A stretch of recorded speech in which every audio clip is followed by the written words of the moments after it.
আজকে জুলাই মাসের 24 তারিখ 2026 সাল। এই মুহূর্তে আমি আছি নারায়ণগঞ্জ জেলার রূপগঞ্জ উপজেলার গন্ধপুর তালতলা। আমি একটা বিষয় বলতে চাচ্ছি, পবিত্র কোরআনের পুরা রুমে 32 নম্বর আয়াত। এই আয়াতে বলছে, সত্য ধর্ম থেকে বেরিয়ে তোমরা যে যার মতো একটা দল তৈরি করবে। এই দল তৈরি করে তোমরা নিজেদের মতো করে মনে করছো যে আমি সঠিক দলেই আছি। এই জায়গাটাই কিন্তু আজকে জটিল একটা সমস্যা সৃষ্টি করছে। ৭২ দল বলি আর ৭২ দল বলি, ইসলামের ভিতরে বহু দল সৃষ্টি হয়েছে। এটা আগের থেকেই ছিল। যদি আগের থেকে বহু দল না থাকতো, আল্লাহ কেন সূরা রুমের 32 নম্বর আয়াতে এটা বললো?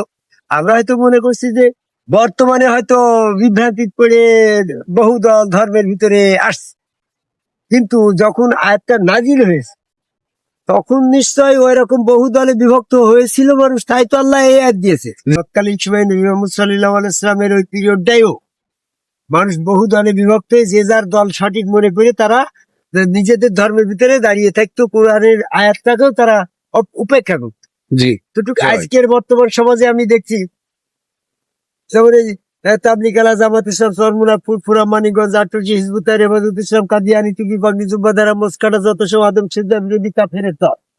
এদেরকে যতবার বলছি কোরআন দিয়ে এরা কাফের, আদম সিজদা বিরোধী, তারপরও ওরা নিজের জায়গায় নিজেকে সঠিক মনে করে 5 ওয়াক্ত আযান দিয়ে ভণ্ডামি করে বেড়াচ্ছে।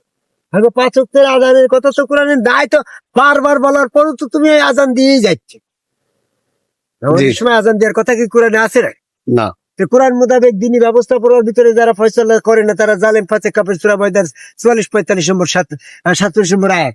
তাহলে তোমরা কোরআনের ভিতরে নামাজের সময় আজান দেওয়ার কথা কোরআনে একবারও উল্লেখ নাই, তোমরা সেটাই বারবার করছো।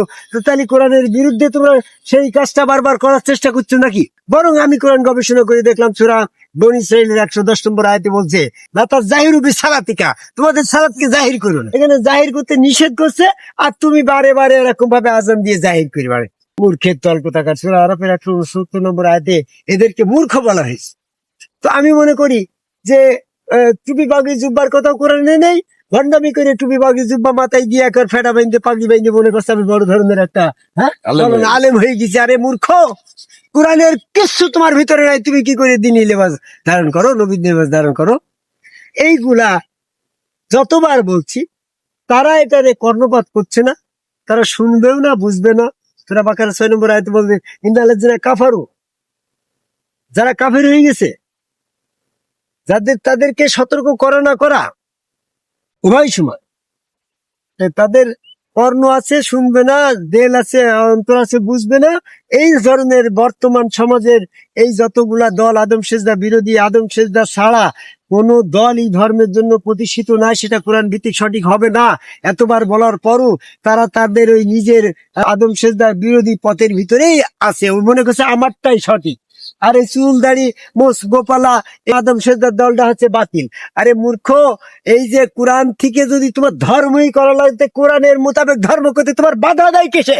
হ্যাঁ, শয়তানের দল। কোরআন মোতাবেক আমি যদি আদম সেজদা করি, আল্লাহ যদি সেটা পছন্দ করে, নবী যদি পছন্দ করে, আগে ফেরেশতারা পছন্দ করে, এই পছন্দের কাজটা যদি আমি অপছন্দ করি, তাহলে আমি তো আল্লাহর বিরুদ্ধে হয়ে গেল, নবীর বিরুদ্ধে গেলাম, ফেরেশতার বিরুদ্ধে গেলাম, দিনী ব্যবস্থাপনা কোরআনের বিরুদ্ধে গেলাম। কোরআন দিয়ে কি তোমরা প্রমাণ করতে পারবে? I can challenge all over the world. হ্যাঁ, অ্যাকর্ডিং টু দ্য হোলি কোরআন।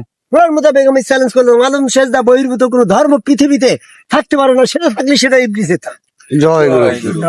তাই কোরআনের মধ্যে আল্লাহ বলল আদম সেজদা করো, ওয়াসজুদু আদামা, সূরা আরাফের 11 নম্বর আয়াত, সূরা বাকারা 34 নম্বর আয়াত, সূরা সাদের 72 নম্বর আয়াত। এগুলো আল্লাহর হুকুম, তাহলে আল্লাহ নিশ্চয়ই ওই সেজদার পছন্দ করে। আর আদম আলাইহিস সালাম সেটা গ্রহণ করলো, নবীর কিতাবে যখন আসলো নবীও সেটা গ্রহণ করলো। জিবরাইল ফেরেশতা যখন হেরা হয়ে এসে আদম আলাইহিস সালাম মুহাম্মদ সাল্লাল্লাহু আলাইহি ওয়াসাল্লামকে সেজদা দিয়ে প্রমাণ করলো আমি জিবরাইল, আমি শয়তান না, তখন তো সে সেজদা গ্রহণ করলো। মুহাম্মদ সাল্লাল্লাহু আলাইহি ওয়াসাল্লাম জিবরাইল সেজদা গ্রহণ করছে না? যদি আমি বলা যায় যে জিবরাইল ফেরেশতার সেজদা মুহাম্মদ সাল্লাল্লাহু আলাইহি ওয়াসাল্লাম গ্রহণ করিনি, আর আদম গ্রহণ করেছে আর মুহাম্মদ সাল্লাল্লাহু আলাইহি ওয়াসাল্লাম গ্রহণ করিনি, তাহলে নবীদের ভিতরে বৈষম্য হয়ে গেল না? আদম সেজদা গ্রহণ করার দলে আর মুহাম্মদ সাল্লাল্লাহু আলাইহি ওয়াসাল্লামের সেজদার বিরুদ্ধে। তাহলে সূরা বাকারার 136 নম্বর আয়াতে বলে যে নবীদের ভিতরে কোনো বৈষম্য নেই, আদম সেজদার ব্যাপারে আদম আলাইহিস সালাম ছিল সেজদা গ্রহণ করার পক্ষে, নবী মুহাম্মদ সাল্লাল্লাহু আলাইহি ওয়াসাল্লাম ছিল আদম সেজদা গ্রহণ করার বিপক্ষে। তাহলে সূরা বাকারা 136 নম্বর আয়াতে নবীদের ভিতরে বৈষম্য নিতে এসে গেল না? তাহলে কোরআনের ভিতরে তো একবারও বলল না নবী মুহাম্মদ সাল্লাল্লাহু আলাইহি ওয়াসাল্লামকে যে আদমকে ফেরেশতারা সেজদা করছিল, হে মুহাম্মদ সাল্লাল্লাহু আলাইহি ওয়াসাল্লাম তুমি তোমার সাহাবারা যেন এই আদম সেজদা না করে, এই মানুষের জন্য এটা অবৈধ। এরকম একটা কথা বলার দরকার ছিল না? কথা তো বলেন।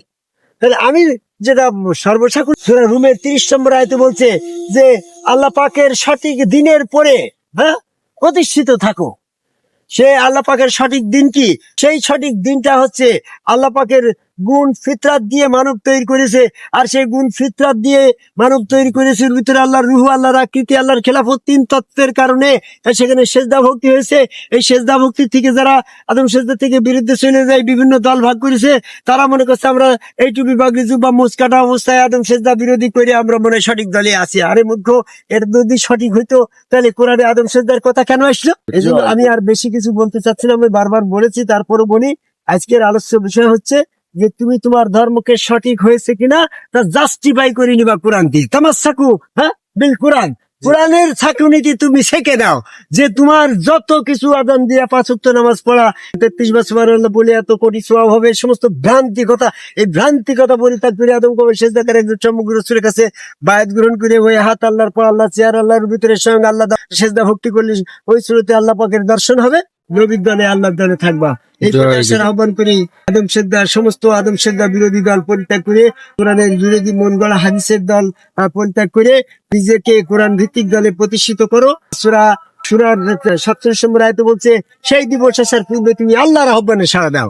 আল্লাহর আহ্বান কি? বরজুদুল আদম, আদমের কবাই আল্লাহকে সেজদাটাই হচ্ছে আল্লাহর আহ্বান। এই আহ্বানে সাড়া না দিয়ে যারা মৃত্যুবরণ করবে তাদেরকে আল্লাহর কাছে নিয়ে যায়। যখন বলা হবে যে ইয়াউমি 150 কিনিল্লাহ সুজাদান, তুমি আদম সেজদা করো, আল্লাহর পায়ে সেজদা করো, তারা সক্ষম হবে না, কারণ তারা দুনিয়াতে সালিম অবস্থায় সেজদা করে নাই। তোরা কালামে 42 নম্বর আয়াত। তখন তারা নিজের হস্ত দংশন করে কামড়াতে কামড়াতে বলবে হায় হায় রে, আমি যে তাবলীগ আলার পথে ছিলাম, আদম সেজদার বিরুদ্ধে ছিলাম, তুমি বা নিজু বানিয়ে এরকম ভাবে মোসকাইটি ভণ্ডামি করে বানাচ্ছে, আমার তো সম্পূর্ণ ভুল হয়েছিল। অমুক তাবলীগ আলা হাজী সাহেবের কথা মতো আমি করিসটা কি? সূরা ফুরকানের 27 নম্বর আয়াতে সেদিন জালেমরা আফসোস করবে এই জন্য, জালেমরা রাসূলের সঙ্গ ধারণ করলাম না কেন? তাহলে রাসূলের সঙ্গ ধারণ করে ওখানে এই সেজদাটা করে হচ্ছে সঠিক ধর্ম।